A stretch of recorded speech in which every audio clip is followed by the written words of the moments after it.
The physician's words still echoed in Eleanor Price's mind as the stagecoach rattled westward through the Arizona Territory in the summer of 1878. Your constitution is simply too delicate for such a demanding climate, Miss Price. I strongly advise against this journey. But her brother needed her, and she had never been one to abandon family, no matter what Boston's finest doctors claimed about her supposedly fragile health. The dust swirled through the coach windows as they approached the town of Copper Springs, a settlement that had sprung up around the mining operations that now employed her brother Thomas. Eleanor pressed a handkerchief to her lips, fighting the urge to cough as the dry air irritated her throat. The other passengers, hardened frontier folk, barely seemed to notice the conditions that made her eyes water and her chest tighten. When the stagecoach finally lurched to a stop outside the Wells Fargo office, Eleanor gathered her carpet bag and stepped down onto the dusty main street. The heat hit her like a physical force, so different from the humid summers back east. She swayed slightly, gripping the coach door for support. "Steady there, miss." A strong hand caught her elbow, and she looked up into a pair of striking blue eyes set in a sun-bronzed face. The man was tall and broad-shouldered, wearing the practical clothing of a working cowboy, worn denim pants, a faded cotton shirt, and a hat that had seen better days. "You look about ready to keel over." "I am quite all right, thank you," Eleanor said, though her voice came out weaker than she intended.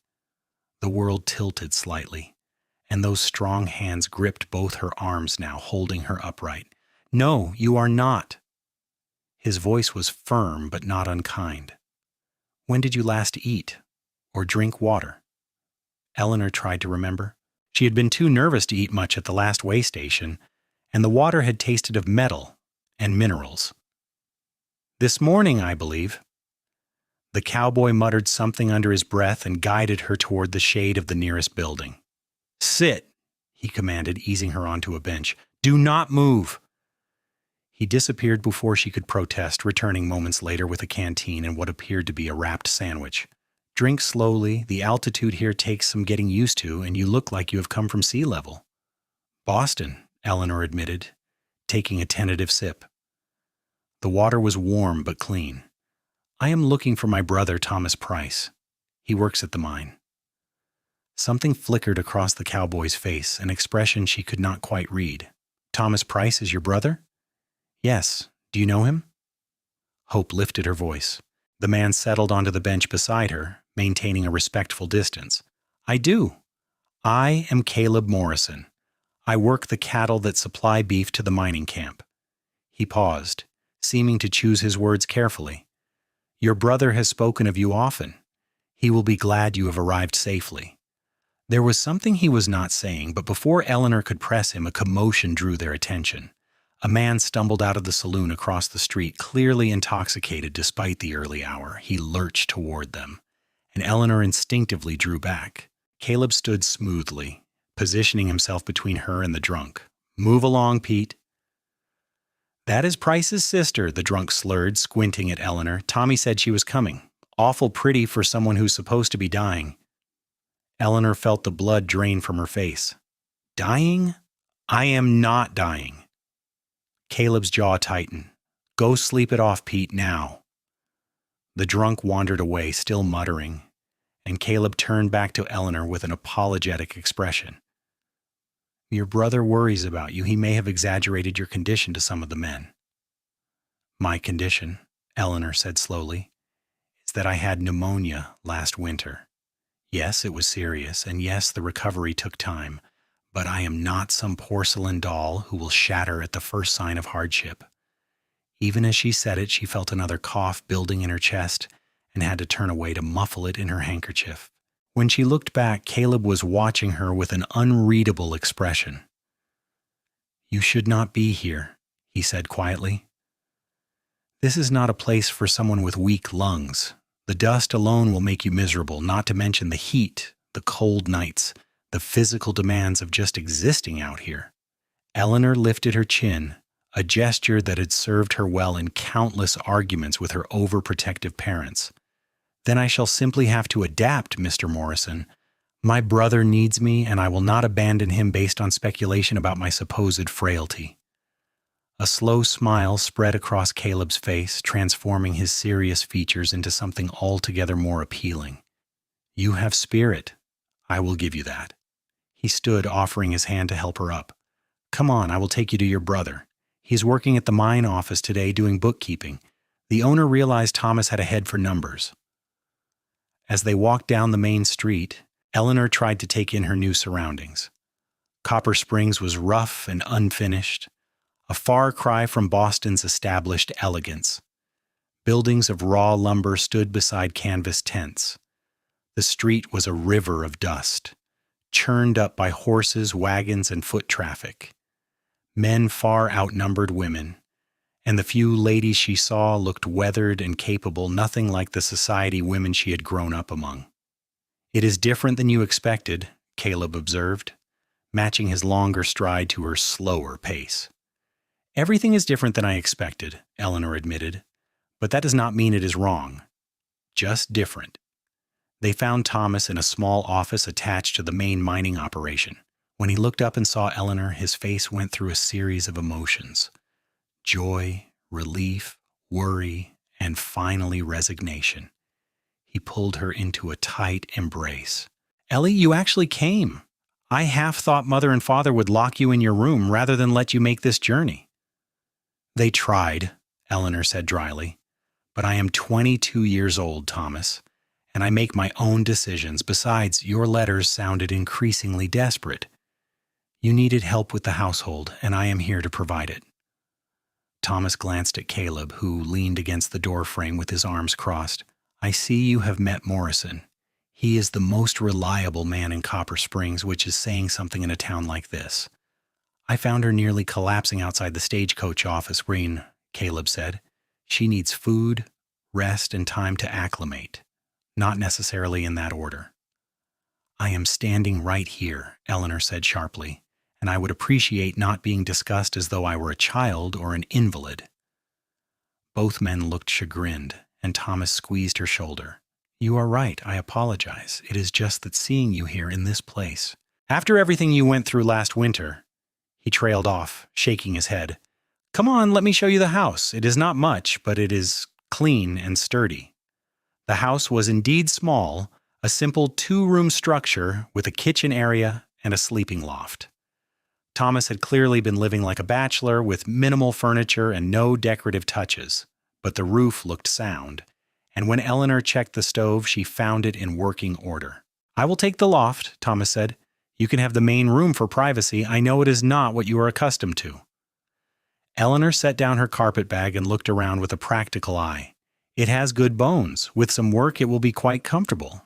I brought fabric for curtains, and I can make cushions for those chairs. A few other touches, and it will feel like a proper home." Caleb, who had followed them, made a sound that might have been approval. "Your sister is practical, Price. That will serve her better here than all the society manners in the world." Over the following days, Eleanor threw herself into transforming the little house into a home. She rose early despite her brother's protests, insisting she felt well enough to work. The activity actually seemed to help. Keeping busy left her less time to dwell on the tightness in her chest or the way the dry air made her throat ache. Caleb appeared regularly, always with some excuse. He brought fresh beef from a recent slaughter, claiming he had extra. He arrived with lumber scraps, saying they would otherwise go to waste, and perhaps Miss Price could use them for shelves. He showed up with a rocking chair he claimed to have found abandoned, though the craftsmanship was too fine for it to have been discarded. "You do not have to keep checking on me," Eleanor told him one morning when he arrived with a basket of eggs. "I'm managing quite well." Caleb set the basket on the table and studied her face. She knew what he saw: the shadows under her eyes, the slight flush that never quite left her cheeks in the afternoon heat, the way she occasionally pressed a hand to her chest when she thought no one was looking. "Your brother worries," he said finally. "He works long hours at the mine and cannot be here to look after you, so I do it for him." "I do not need looking after." "Maybe not," Caleb agreed, "but maybe I like having a reason to stop by."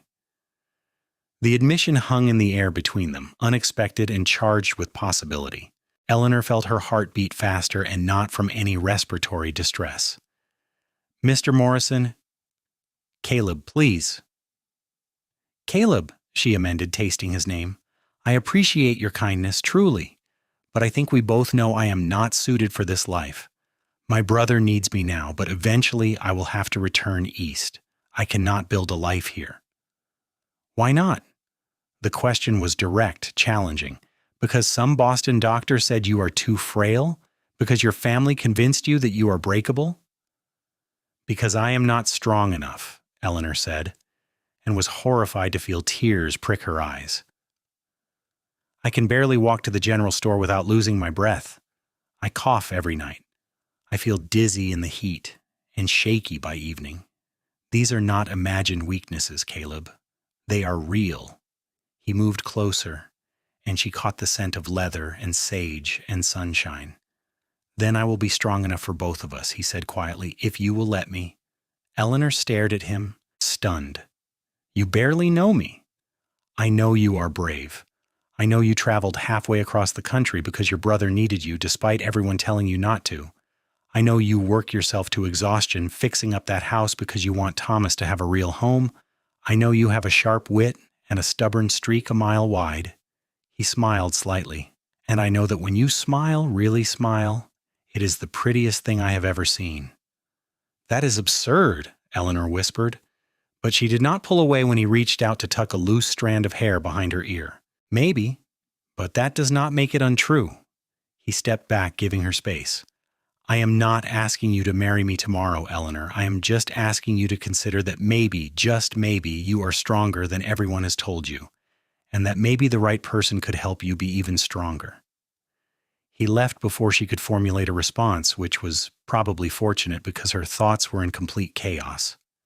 That evening, when Thomas came home from the mine, he found Eleanor sitting in her new rocking chair, staring at nothing. He dropped into the other chair with a tired groan. "Caleb said something to you." "How did you know?" "Because you have that same look Mother used to get when Father would say something particularly romantic and unexpected." Thomas grinned at her. "He is a good man, Ellie. The best I've met out here. But if he has made you uncomfortable, I will speak to him." "No," Eleanor said quickly. "No, he has not made me uncomfortable, quite the opposite. He has made me think about things I thought were impossible for me. Like staying here? Like building a life in Copper Springs? Like finding someone who sees me as more than an invalid." Eleanor pulled her shawl tighter around her shoulders as the evening air cooled. "Do you really think I could survive here, Thomas? Truthfully?" Her brother was quiet for a long moment. "I think you are tougher than anyone gives you credit for. Yes, you will have challenges. The climate is harsh, and you will need to be careful. But Ellie, you have been here over a week, and you are still standing, still working, still fighting. That says something." Eleanor thought about his words long into the night, listening to the unfamiliar sounds of the frontier. Coyotes calling in the distance, the wind whistling through gaps in the walls, the occasional shout or laugh from the saloons that never seemed to close. Boston felt like another world, another lifetime. The next morning she woke with purpose. If she was going to survive here, she needed to truly adapt, not just endure. She needed to understand this place and its people, and she needed to be honest with herself about what she wanted. She found Caleb at the livery stable checking on his horse. He looked up when her shadow fell across the doorway, surprise and something warmer flickering in his eyes. "Eleanor, is everything all right?" "I have a proposition," she said, stepping inside. The smell of hay and horses was strong, but not unpleasant. "You said you would be strong enough for both of us. I want to test that claim." His eyebrows rose. "You go on." "Teach me. Teach me how to live here, really live here, not as some delicate Eastern lady who needs constant assistance, but as someone who belongs. I want to learn to ride a horse, to understand the land, to do more than just survive inside four walls." Caleb set down the brush he had been using and walked toward her.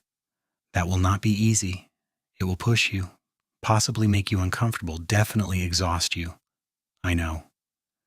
And when you struggle, when it gets hard, you will have to trust me to know when to push and when to let you rest. I know, Eleanor repeated, holding his gaze. Then we start tomorrow at dawn. The smile that spread across his face was brilliant. Wear your most practical dress and prepare to get very dusty. The lessons began the next morning, and Eleanor quickly realized she had underestimated both the challenge and Caleb's skill as a teacher. He started not with riding, but with simply being around horses, teaching her to read their moods and body language, to approach them with confidence rather than fear. Horses sense nervousness, he explained, as she tentatively stroked the nose of a gentle mare named Daisy. If you are afraid, they will be uncertain, but if you are calm and steady, they will trust you. Like people, Eleanor murmured. Exactly like people. By the end of the first week, she could saddle Daisy without assistance, though the physical effort left her breathing hard. Caleb watched carefully, and whenever he saw her struggling genuinely, he would call for a break, producing water and sometimes dried fruit from his saddlebag. You are doing well, he told her one afternoon as they sat in the shade of a cottonwood tree near the creek that ran behind the town. Better than I expected, honestly. Eleanor leaned back against the tree trunk, feeling the exhaustion in every muscle, but also a strange satisfaction. I ache everywhere. I am sunburned despite the bonnet, and I am fairly certain I coughed up half the Arizona territory this morning. But you are still here, still trying. Caleb plucked a blade of grass and twirled it between his fingers. That takes courage, or stubbornness, often the same thing. He glanced at her, his expression growing serious. Eleanor, I need you to understand something. I am not trying to prove you can become someone you are not. I am trying to show you that you can be who you are, limitations and all, and still have a full life here. There is no shame in needing to rest more than others, or in avoiding the heaviest work. The shame would be in never trying at all.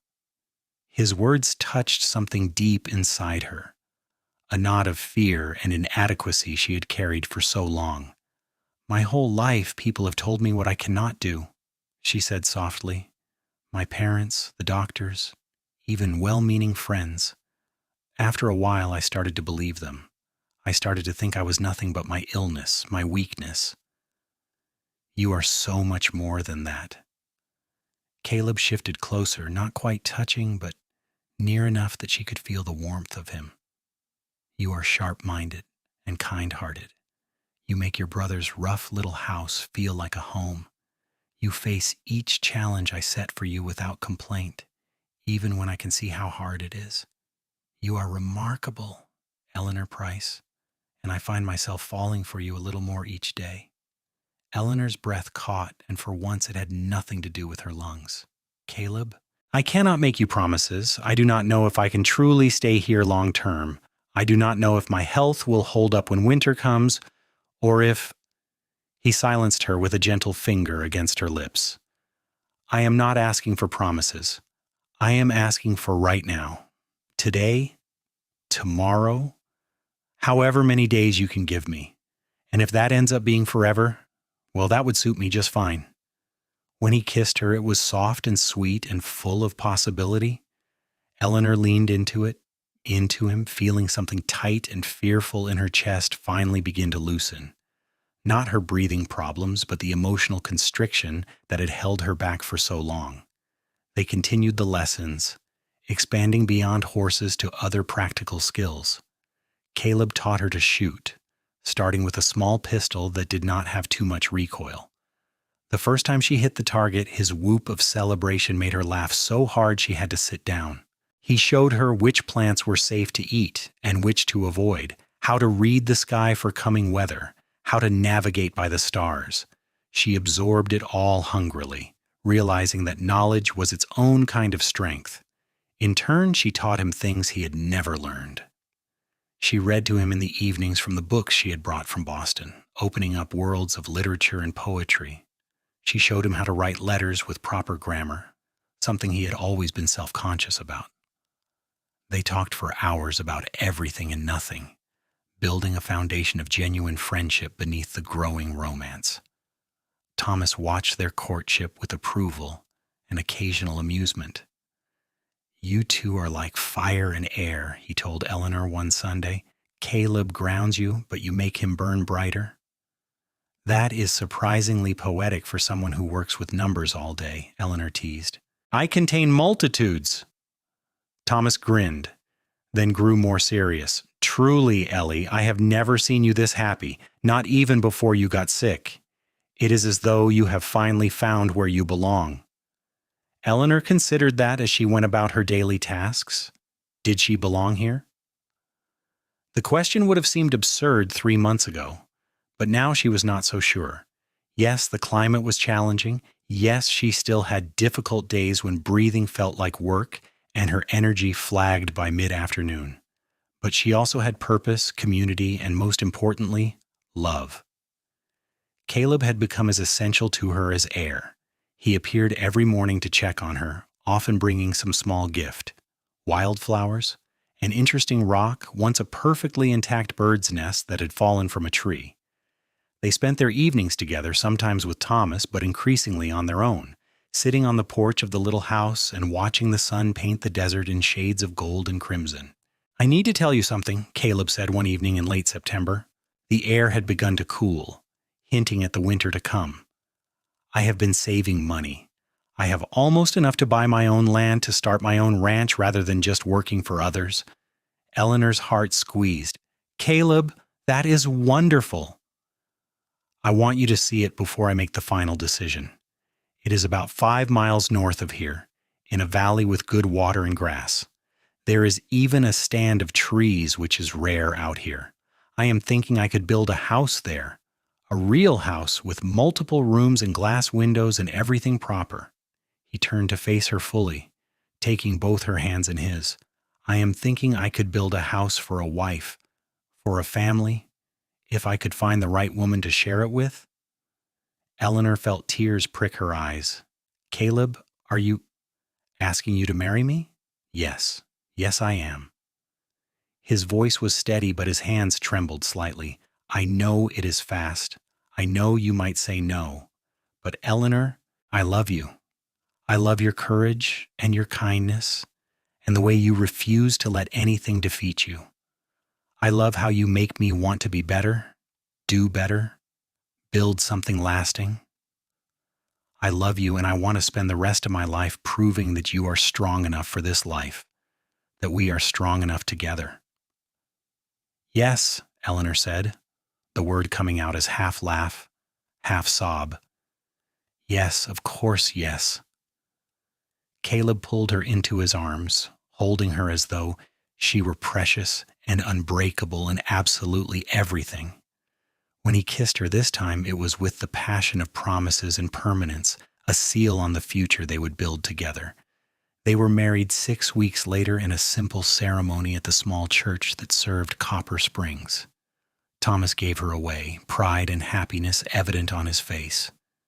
Half the town turned out for the wedding, curious about the Eastern lady who had won the heart of their most eligible bachelor. Eleanor wore a dress of soft blue wool, practical but pretty, with lace at the collar and cuffs. Caleb wore new clothes for the occasion, looking handsome and slightly uncomfortable in the formal attire. But when he said his vows, promising to love and cherish her through whatever challenges came, his voice was rock steady. "I promise to be strong enough for both of us," he added off script, and Eleanor felt her heart swell. "And I promise to let you," she replied, understanding that accepting help was its own kind of strength. The celebration afterward was lively, with music and dancing and more food than Eleanor had seen since leaving Boston. She managed to dance twice with her new husband before exhaustion forced her to sit down, but she did so with a smile on her face and joy in her heart. As winter approached, they moved into a temporary cabin on Caleb's land while he worked on building the main house. Eleanor found the cold nights challenging, the way the temperature dropped so dramatically after sunset.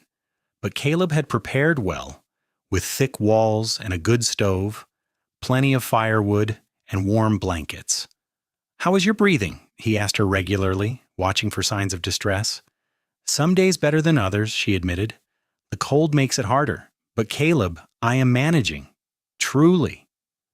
And she was. She had learned to pace herself, to rest when needed without feeling ashamed. She had learned which activities she could do and which she needed help with. Most importantly, she had learned that needing help did not make her weak or useless. The house took shape through the winter months, growing from foundation to walls to roof. Caleb worked on it whenever weather permitted, sometimes with help from Thomas or other men from town. Eleanor contributed what she could, holding tools or mixing mortar, though she mainly focused on preparing meals for the workers and planning the interior layout. I want a bedroom on the ground floor, she told Caleb, so if I'm having a particularly difficult day, I do not have to manage stairs. Smart thinking, he agreed, and I was planning to make the kitchen large with plenty of workspace. I know you enjoy cooking. I also want to study if we can manage it, somewhere with good light where Thomas can visit and help me continue my reading and learning.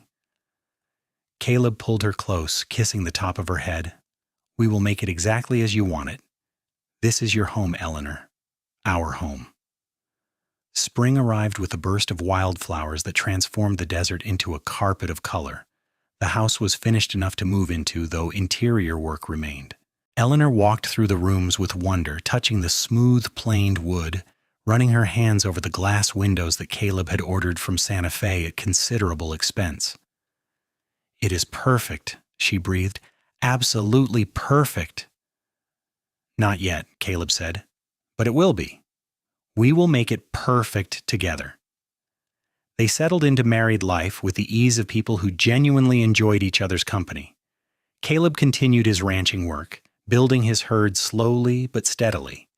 Eleanor managed the household and increasingly the business side of the ranch. She had inherited her brother's head for numbers, and she kept meticulous records of expenses and income, breeding schedules, and market prices. You have made this a real operation, Caleb told her one evening as they reviewed the books together. When I was working for others, I just did the work and collected pay. But you have shown me how to think strategically, how to plan for the future. We make a good team, Eleanor said simply. The first real test of her health came in the summer heat. The temperatures soared to levels that made even native-born residents uncomfortable, and Eleanor found herself struggling. Her breathing became labored, and she fought constant exhaustion. Caleb watched her with worried eyes, but did not hover or coddle. Instead, he adapted their routines. He rose even earlier to do the heavy work before the worst heat, then came inside during the hottest afternoon hours to rest with her. He rigged shade cloths around the house and brought water up from the creek to dampen the ground, trying to cool the air. He made her drink constantly, even when she was not thirsty. I am sorry, Eleanor said one particularly brutal afternoon. I am not much help to you right now. Caleb, who was sitting beside her with his own shirt soaked through with sweat, shook his head. You are doing exactly what you need to do, which is survive. That is enough, Eleanor. That is more than enough. The heat wave broke after 2 weeks, and Eleanor gradually regained her strength. She had lost weight and felt shaky, but she had endured. They had endured. I was terrified, Caleb admitted one night as they lay in bed, the windows open to catch the cooler air. I thought I might lose you. I kept remembering what everyone said about you being too frail for this life. Eleanor rolled to face him in the darkness. But I'm still here. We found a way through it together, just like you promised we would. Just like we promised each other, he corrected, pulling her close. Autumn brought relief and renewed energy.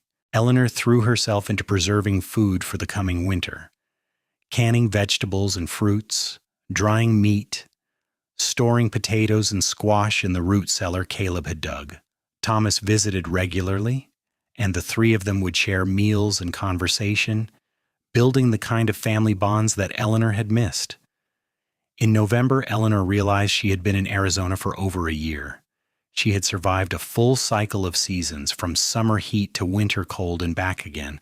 She had built a home, a marriage, a life, and most remarkably, she had done it while managing her health challenges rather than being defeated by them.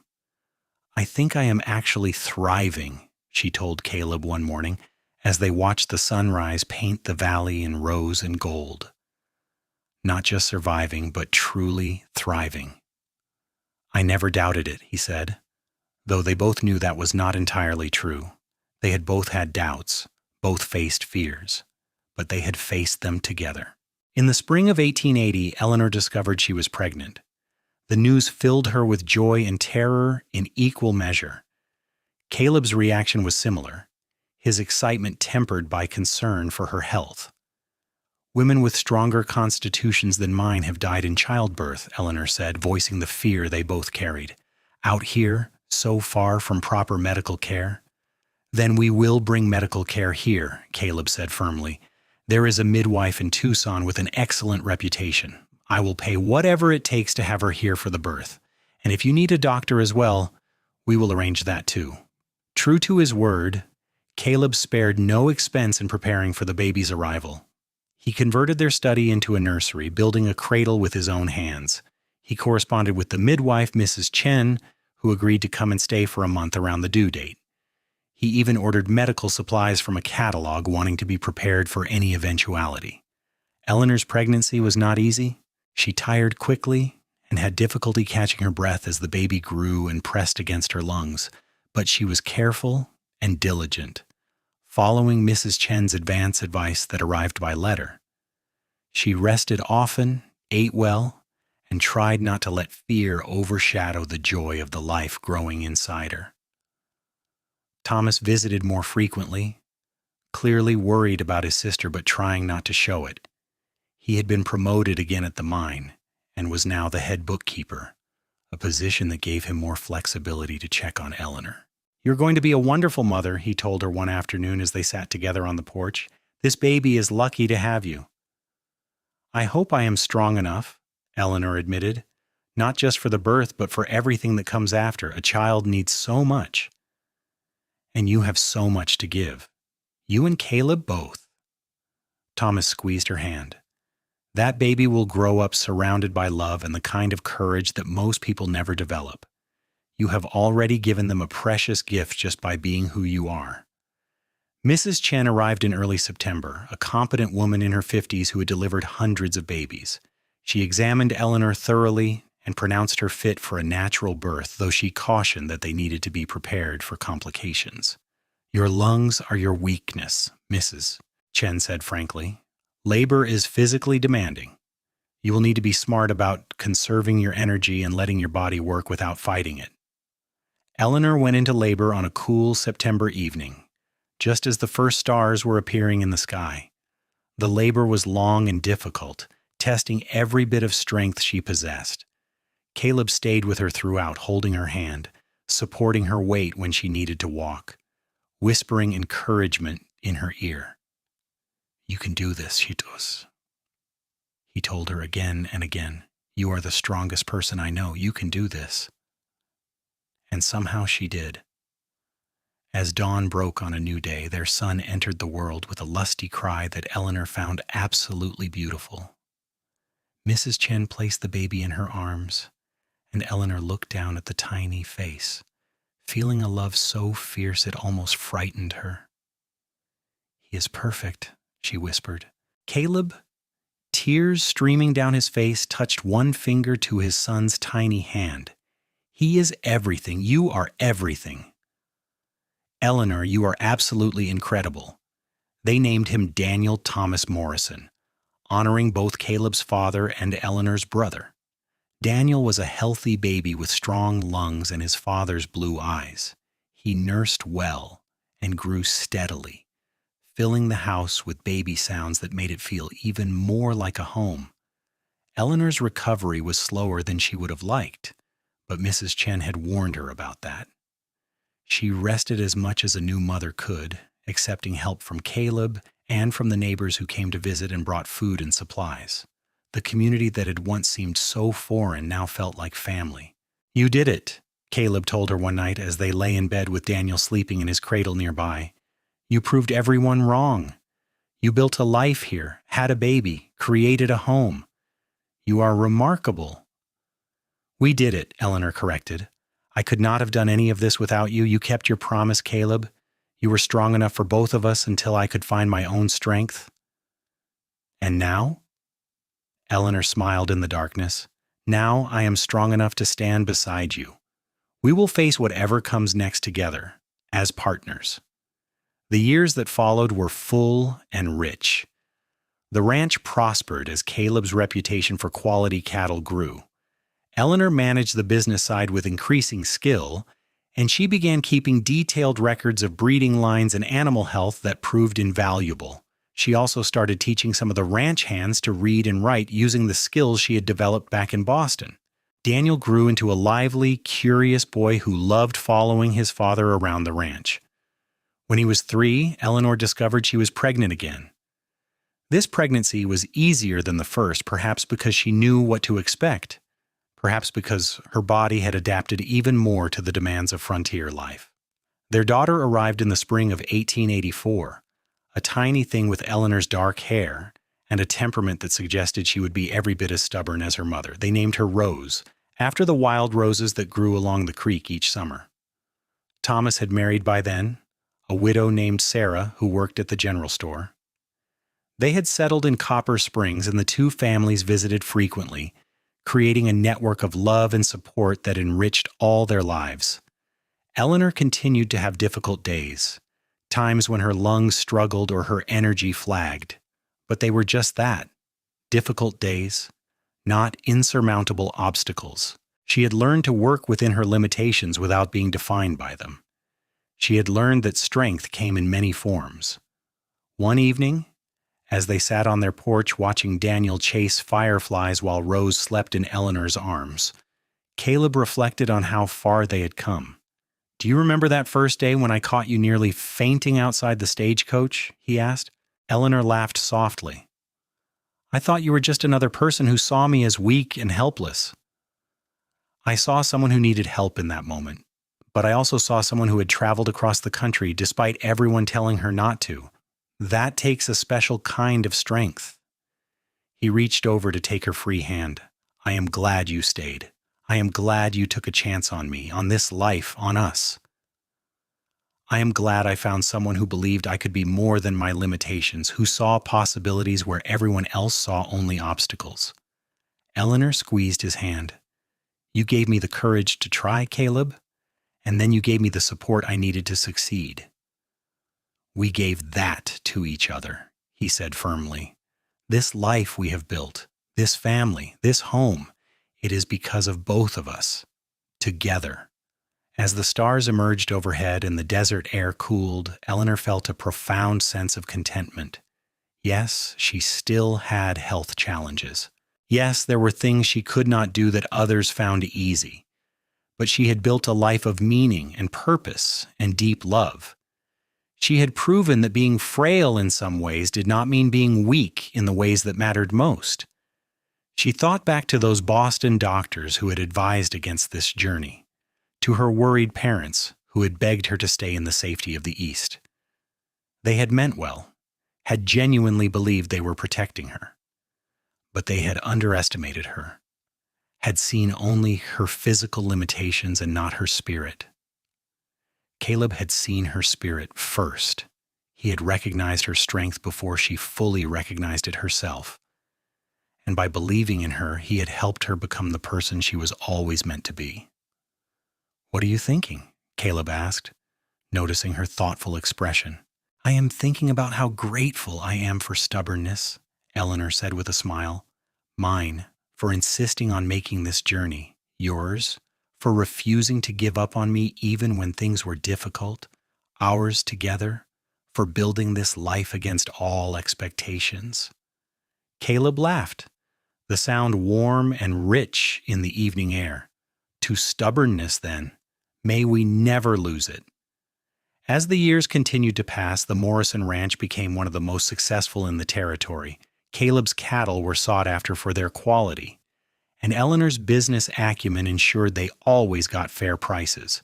But more than financial success, they had created something lasting, a legacy of perseverance and love.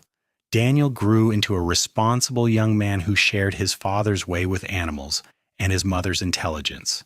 Rose proved to be adventurous and kind-hearted, with a particular talent for healing that led her to study medicine, something that would have been nearly impossible in Eleanor's generation but was becoming more attainable for women. Thomas and Sarah had children of their own, and the cousins grew up together, running wild across the Arizona landscape that had once seemed so foreign and forbidding to Eleanor.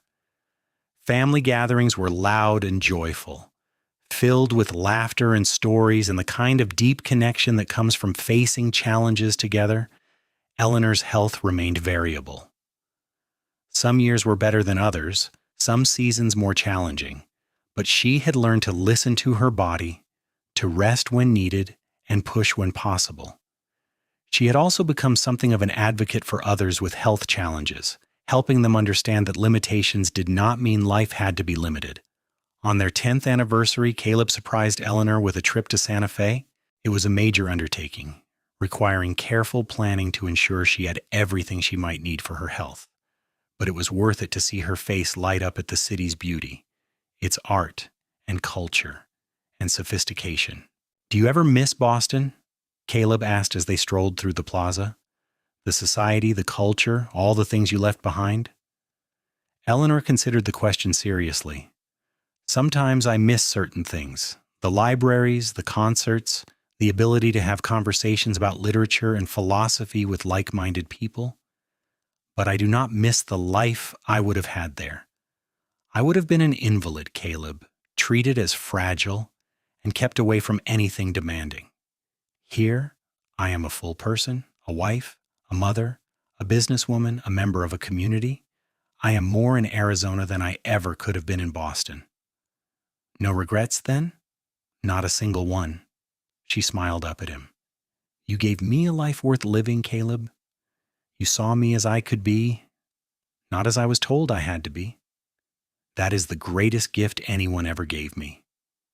They returned home to find everything running smoothly, thanks to the capable hands they had hired over the years. The ranch was large enough now that Caleb could take time away without everything falling apart, another sign of their success. As Eleanor settled back into her routines, she reflected on the journey that had brought her here.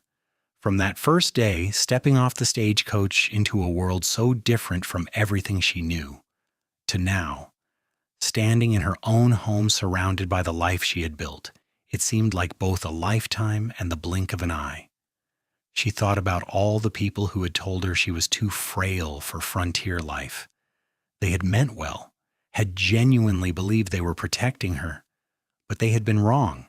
Not wrong about her health challenges, those were real and ongoing, but wrong about what those challenges meant for the life she could live.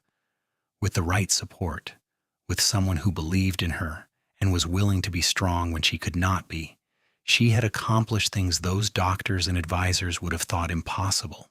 She had crossed the country, adapted to a harsh climate, married, had children, helped build a successful business. She had lived, truly lived, in ways that would have been denied to her back east. And through it all, Caleb had kept his promise. He had been strong enough for both of them, carrying her through the times when her body failed her, supporting her dreams even when they seemed impractical, loving her without condition or reservation. But more than that, he had helped her discover her own strength, the kind that came not from physical prowess, but from courage and determination, and an unwillingness to be defined by her limitations. As Eleanor sat on her porch that evening, watching the sun set over the land that had become home, she felt profound gratitude for Caleb, who had seen her truly from the very beginning, for the life they had built together through challenge and triumph, for the family they had created, and the legacy they were leaving. For the simple fact that she had been brave enough to ignore all the voices telling her what she could not do and instead found out what she could. The cowboy had said he would be strong enough for both of them, and he had been. But together they had discovered something even more powerful, a strength that came from partnership, from love, from refusing to accept limitations as destiny. They had built not just a ranch or a home, but a life that proved that with the right person beside you, even the most daunting challenges could be overcome. As Daniel and Rose ran up to the porch, chattering about their day, and Caleb emerged from the barn with that familiar smile that still made her heart flutter, Eleanor knew with absolute certainty that she had made the right choice. The frontier had not been too harsh for her. She had simply needed someone who believed she could weather its storms, someone who would stand with her through every difficulty, someone who would love her not despite her frailty, but as the whole, complex, strong person she was. They told her she was too frail for frontier life. The cowboy said he would be strong enough for both. And together they proved that strength comes in many forms, and love is the strongest force of all.